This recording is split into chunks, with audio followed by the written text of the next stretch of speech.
रूस के कजान में ड्रोन से 9/11 जैसा हमला किया गया। राजधानी मॉस्को से 720 किलोमीटर दूर कजान में एक ऊंची इमारत को निशाना बनाया गया। अब इस हमले का एक वीडियो भी सामने आया है जिसमें एक ड्रोन इमारत से टकराते हुए नजर आ रहा है। इस हमले का शक यूक्रेन पर किया जा रहा है।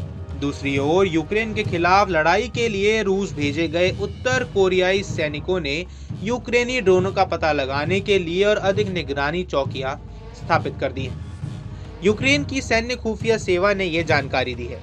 ऐसी खबरें हैं कि उत्तर कोरियाई सेना को युद्ध में भारी नुकसान झेलना पड़ा है। आपको बता दें कि यूक्रेन की रक्षा खुफिया एजेंसी DIU ने मंगलवार को अपनी वेबसाइट पर यह खुलासा किया, जब अमेरिका ने पहली बार पुष्टि की कि यूक्रेन के खिलाफ रूसी सेना के साथ साथ उत्तर कोरिया को भी काफी नुकसान पहुंचा है। DIU के बयान में कहा गया था, गंभीर नुकसान झेलने के बाद DPRK की इकाइयों ने यूक्रेन के सुरक्षा और रक्षा बलों के ड्रोन का पता लगाने के लिए अतिरिक्त निगरानी चौकियां स्थापित करनी शुरू कर दी हैं। पश्चिमी सीमावर्ती क्षेत्र कुर्स्क में रूस अब भी उत्तर कोरियाई सैनिकों का उपयोग कर रहा है। योनहाप समाचार एजेंसी की रिपोर्ट के अनुसार कुर्स्क क्षेत्र में उत्तर कोरियाई सेना के कर्मियों द्वारा लगातार हमला करने वाले समूह का जमा होना ये दर्शाता है कि मॉस्को आक्रामक कार्रवाई की गति को खोना नहीं चाहता है। वहीं दक्षिण कोरिया की जासूसी एजेंसी ने गुरुवार को सांसदों को बताया कि रूस भेजे गए कम से कम 100 उत्तर कोरियाई सैनिक अब मारे गए हैं।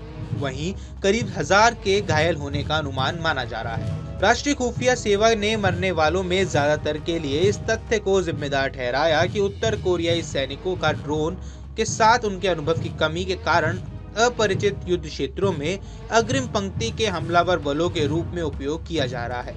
वहीं NIS के अनुसार कुर्स्क सीमा क्षेत्र में तैनात अनुमानित 11,000 उत्तर कोरियाई सैनिकों में से कुछ को वास्तविक युद्ध में भेजा गया था। रूस के कजान में ड्रोन से 9/11 जैसा हमला किया गया। राजधानी मॉस्को से 720 किलोमीटर दूर कजान में एक ऊंची इमारत को निशाना बनाया गया। अब इस हमले का एक वीडियो भी सामने आया है जिसमें एक ड्रोन इमारत से टकराते हुए नजर आ रहा है। इस हमले का शक यूक्रेन पर किया जा रहा है।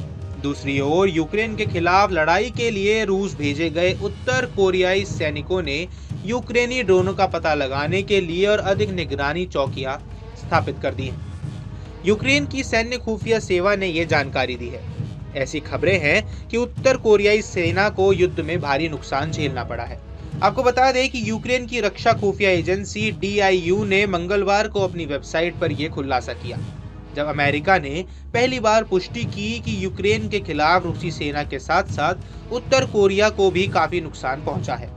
DIU के बयान में कहा गया था, गंभीर नुकसान झेलने के बाद DPRK की इकाइयों ने यूक्रेन के सुरक्षा और रक्षा बलों के ड्रोन का पता लगाने के लिए अतिरिक्त निगरानी चौकियां स्थापित करनी शुरू कर दी हैं। पश्चिमी सीमावर्ती क्षेत्र कुर्स्क में रूस अब भी उत्तर कोरियाई सैनिकों का उपयोग कर रहा है। योनहाप समाचार एजेंसी की रिपोर्ट के अनुसार कुर्स्क क्षेत्र में उत्तर कोरियाई सेना के कर्मियों द्वारा लगातार हमला करने वाले समूह का जमा होना ये दर्शाता है कि मॉस्को आक्रामक कार्रवाई की गति को खोना नहीं चाहता है। वहीं दक्षिण कोरिया की जासूसी एजेंसी ने गुरुवार को सांसदों को बताया कि रूस भेजे गए कम से कम 100 उत्तर कोरियाई सैनिक अब मारे गए हैं। वहीं करीब 1000 के घायल होने का अनुमान माना जा रहा है। राष्ट्रीय खुफिया सेवा ने मरने वालों में ज्यादातर के लिए इस तथ्य को जिम्मेदार ठहराया कि उत्तर कोरियाई सैनिकों का ड्रोन के साथ उनके अनुभव की कमी के कारण अपरिचित युद्ध क्षेत्रों में अग्रिम पंक्ति के हमलावर बलों के रूप में उपयोग किया जा रहा है।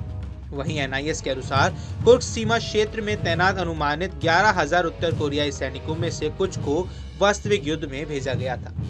इस पूरे मुद्दे पर आपकी क्या राय है, हमें कमेंट बॉक्स पर जरूर बताएं। देश दुनिया की तमाम खबरों के लिए न्यूज स्टेट चैनल को सब्सक्राइब करना न भूलें। न्यूज नेशन अब व्हाट्सएप पर खबरों की ताजा अपडेट के लिए न्यूज नेशन के इस QR कोड को स्कैन करें।